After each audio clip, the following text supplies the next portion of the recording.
you had somewhat of an album ready and you kind of scrapped about Yeah. 60%. So at what point did those collaborations come in? Was it afterwards or was it straight from the beginning? Um, we did a few. Head Held High was one of them. Johnny Coffer was in on that session. We yeah, I think the whole point of this album was working with producers and doing co-writes and all that stuff. So we did a hell of a lot. We did a lot in LA, and a lot of them didn't work out. It's interesting because you kind of have to have. I find you have to have you have to get on with the person. You know, like that's first and foremost. You know, like fortunately we had Johnny McDade, who's another great songwriter, and he almost became part of the band for the whole process of making the album.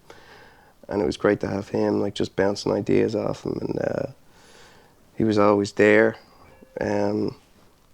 So yeah, I mean the whole album has been collaborating with loads of different people, and we've never done that before, really. So What have you taken away from working with people? Because I can imagine seeing how other people write songs, seeing how other people approach music can be inspiring and learning experience as well.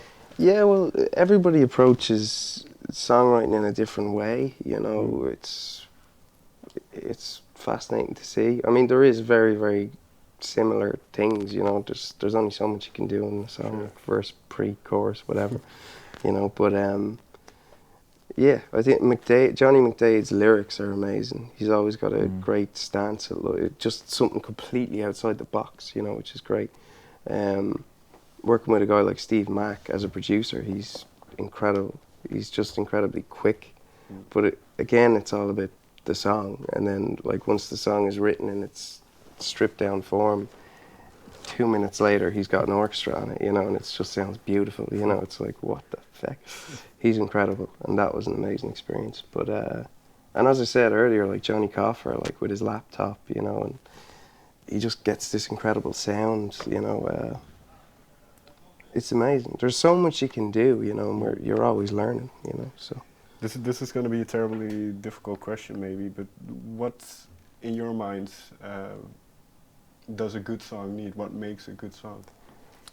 that's like asking someone what makes a good like stew or like food, you know. It's so I think it's so opinionated. But are you looking for a certain thing when you're writing? Are you looking for a certain... Just a feeling, you know. I think best songs have like an amazing message, you know, like by the end of the song you feel something that you didn't feel before you listened to it, you know.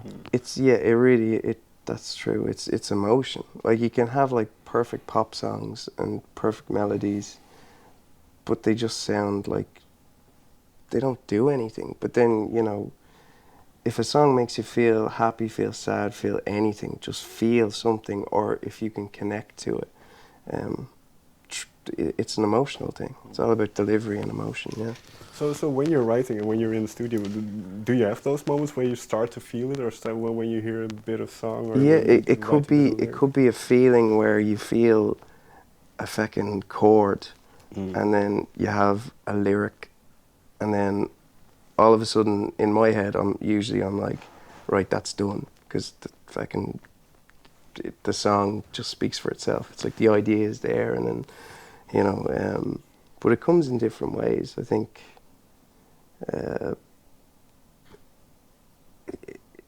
yeah, I don't know, what do you think? There's so many, it's a difficult thing to put into words in a way, because it's just if you like something, you know, if it's a mood, if it's a vibe. Say you're having a bad day and then you sit down and you start writing a bad song, not a bad song, but a good song, hopefully, about that feeling, you know, and about how you're feeling.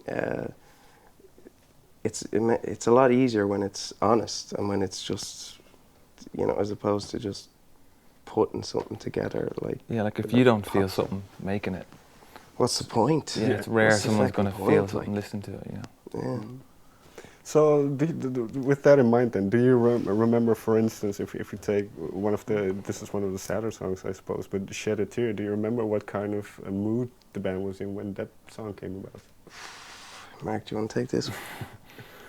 Well, not so much "Shed a Tear," but maybe a song like "Worth It" or "Angel." Like, well, "Worth It" was written about going to America and kind of not.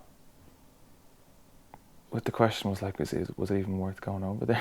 Did we need to? Well, it's like we were in LA and none of us really liked LA. The whole vibe of it and the whole. I think we loved LA, but we hated the situations we were in. There's a line in it, and it's like the beautiful waitress who just couldn't make it, so far away from home. And it's like in LA, you see all these people who go over and they have so many hopes and dreams, and they're like, I'm going to be an actress, I'm going to be an actor, I'm going to be a musician, I'm going to do this, I'm going to be a director for movies and all that. And then 20 years later, they're they're waiters, and they're like, whatever, like just working jobs. But they're like, still thinking that I'm a waiter, but I'm also an actor. They all have this thing, an actor. I'm also a musician, I'm also a whatever.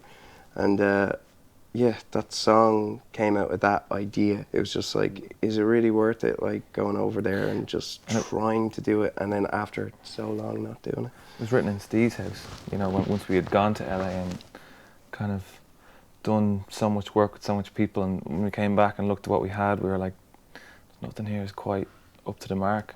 And then that song happened in Ireland, So, and yeah.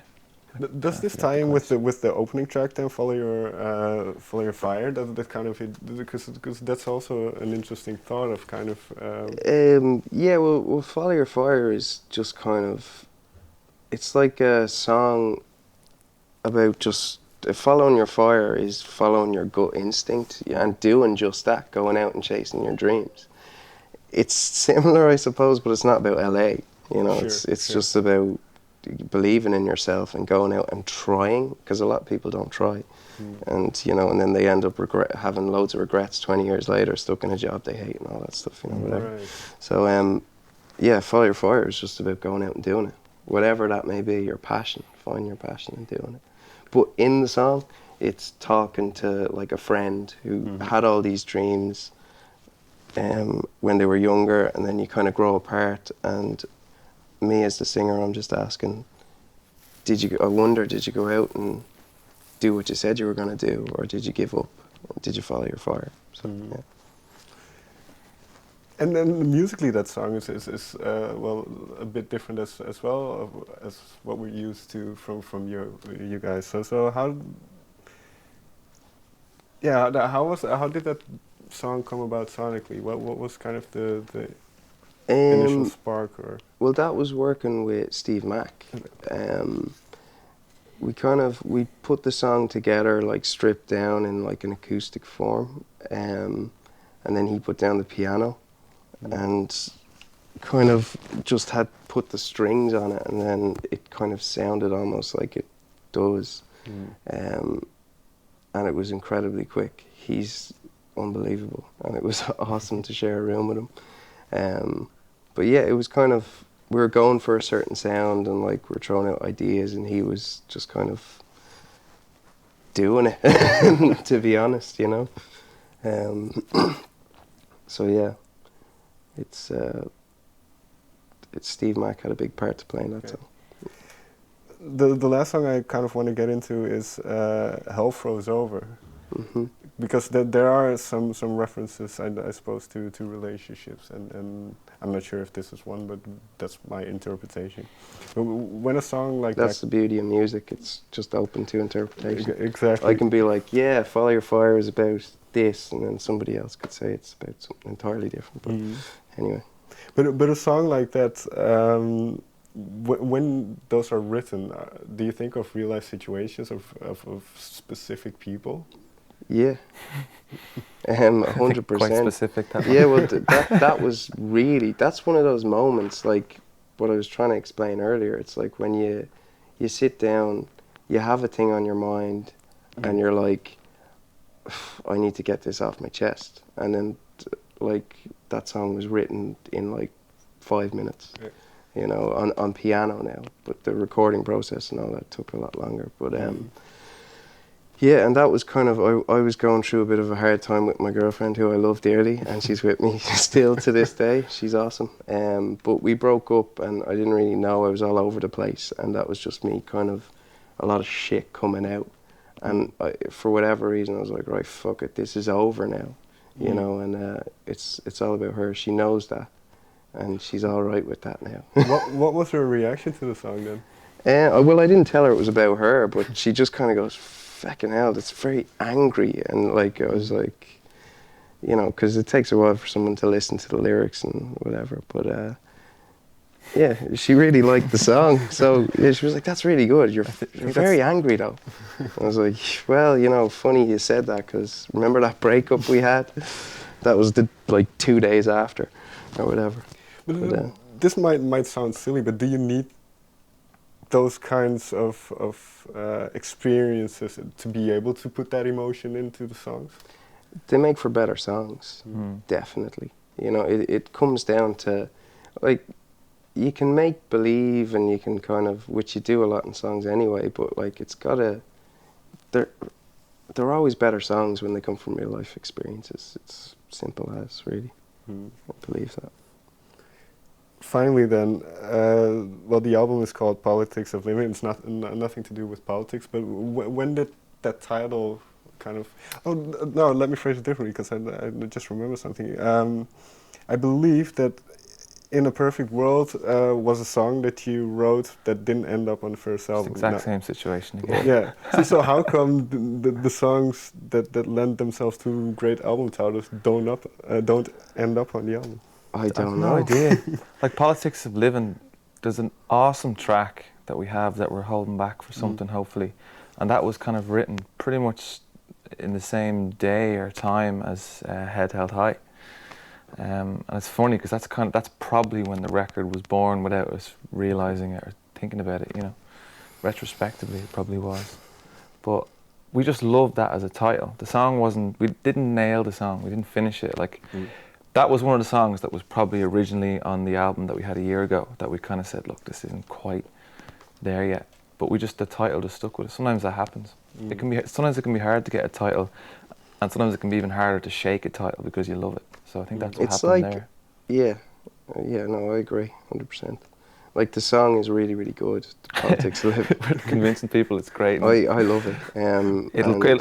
You'll hear it someday, I guarantee you. Did you manage to finish it now? You say it didn't really song, work out. No, it's finished. It's like, it is finished. It's not finished, but it's there to be finished. Yeah. We're holding it back. We'll see what happens. So perhaps it'd be great to release it. We'll hear it at some point. Hopefully, yeah. I think so. All right. Yeah. Gentlemen, thank you very much for your time. Thank you. No worries. Cheers.